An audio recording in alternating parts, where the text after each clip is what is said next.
তো দেখো একই গ্রুপের ক্যাটায়নের দ্রাব্যতার ক্রমটা কি হবে।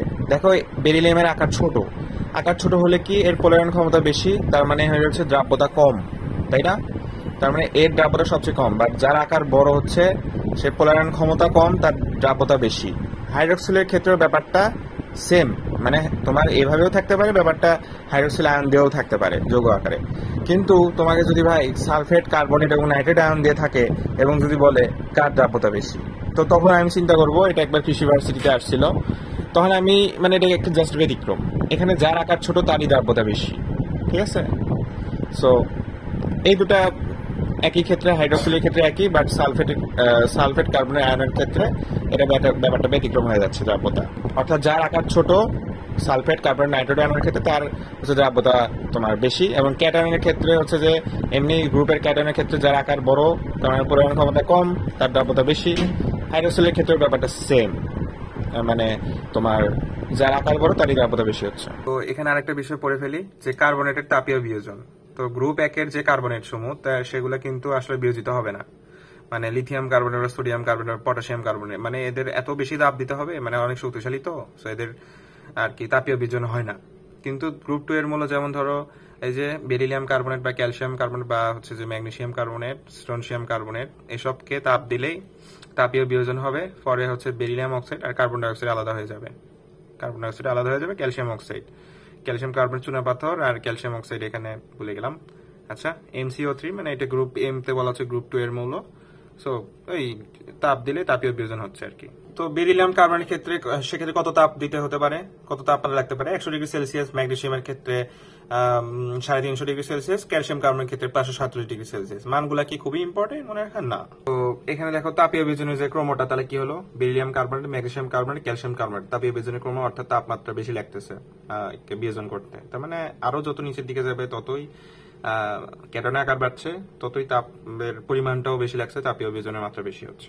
তো তড়িৎ নিরাপত্তা হচ্ছে আমরা এভাবে মনে রাখতে পারি। দেখো হাইড্রোজেনের 2.1, কার্বনের 2.5, যত ডানে যাবে তত বাড়বে, নাইট্রোজেনের 3, অক্সিজেন 3.5, ক্লোরিনের 4, উপর থেকে নিচে গেলে কমবে, ক্লোরিনের 3, ব্রোমিনের 2.8, আয়োডিনের 2.5। তো আমরা এখন ওই যে ডাইপোল বা পোলারিটি বা মেরুর প্রবণতা সম্পর্কে পড়বো। দেখো তড়িৎ নিরোধকতার পার্থক্য যদি 0 হয়, হ্যাঁ, তখন হচ্ছে বিশুদ্ধ সমযোজী, যেমন অক্সিজেন O2, H2, ক্লোরিন 2, এর তড়িৎ নিরোধকতার পার্থক্য 0, তখন বিশুদ্ধ সমযোজী।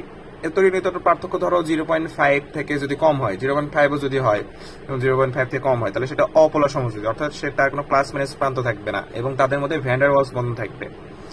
যেমন দেখো যে হচ্ছে যে আমাদের কি যোগ হতে পারে, যেমন এই যে CCl4, হ্যাঁ, এদের তোমার হচ্ছে 0.5 আছে, এদের যে তোমার তড়িৎ নিরোধকতার পার্থক্য, তার মানে এদের আসলে অপোলার সমযোজী এবং ভ্যান ডার ওয়ালস বন্ড থাকবে।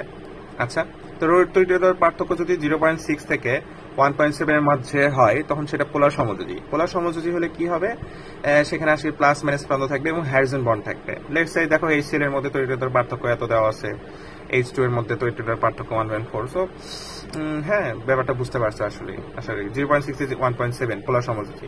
আর যদি তোমার ওই 1.7 থেকে বেশি হয়, ঠিক আছে, 1.7 থেকে যদি বেশি হয়, তাহলে সেটা হচ্ছে আয়নিক বৈশিষ্ট্য আমাদের চলে আসবে।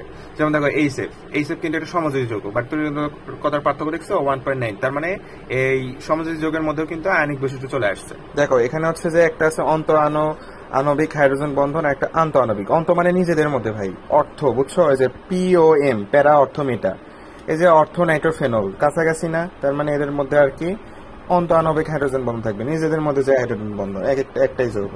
একে দেখো মেটা, এই যে মেটা পজিশনে আছে, প্যারা অর্থ মেটা, তাহলে এদের মধ্যে ডিস্টেন্স কম, এদের মধ্যে প্যারা নাইট্রোফেনল, এদের মধ্যে অন্ত আণবিক হাইড্রোজেন বন্ধন, তবে একই যৌগের মধ্যে যে বন্ডটা থাকবে। বাট দেখো প্যারা নাইট্রোফেনলের ক্ষেত্রে কি হবে, প্যারা অর্থ মেটা, এই যে এটা হচ্ছে প্যারা, তো এই দেখো এই ডিস্টেন্সটা অনেক বেশি, তো এদের মধ্যে আসলে অন্ত থাকবে না, একটু আলাদা হয়ে যাবে। তো এটা হচ্ছে আন্ত আণবিক হাইড্রোজেন বন্ধন, প্যারা নাইট্রোফেনল, ঠিক আছে, প্যারা। আচ্ছা, তারপর দেখো HCl, NH3, H2O, HF, এদের সবাই তো আলাদা আলাদা যৌগ হয়ে গেল না, মানে আন্তর্জাতিক আলাদা আলাদা, সো এদের মধ্যে আন্ত আণবিক হাইড্রোজেন বন্ধন থাকবে। তো ডাইপোল মোমেন্ট মানে কি, যে ধনাত্মক ডেল্টা প্লাস ডেল্টা মাইনাস আয়নটা, তার মানে ডাইপোল মোমেন্ট কাদের শূন্য হবে, যাদের হচ্ছে দেখো পোলার একদম বিশুদ্ধ সমযোজী, যেমন H2O2, N2, Cl2, Br2, I2, সবারই কিন্তু ডাইপোল মোমেন্ট শূন্য। প্রতিসম অণুর ক্ষেত্রে ডাইপোল মোমেন্ট শূন্য হবে, যেমন ধরো CCl4, মিথেন, তারপর BF4, প্রতিসম অণু এসব ডাইপোল মোমেন্ট শূন্য। তো ডাইপোল মোমেন্ট কাদের থাকবে, যেমন ধরো CH2Cl2, এই যে এখন প্লাস মাইনাস একদম ভরে গেছে, সো এর ডাইপোল মোমেন্ট থাকবে। দেখো যে হচ্ছে যে CC, ঠিক আছে, চারপাশে সব হচ্ছে তোমার কি বলতো মানে একই অণু, অনেকটা প্রতিসম টাইপের, সো এর ডাইপোল মোমেন্ট শূন্য হবে, C2Cl4।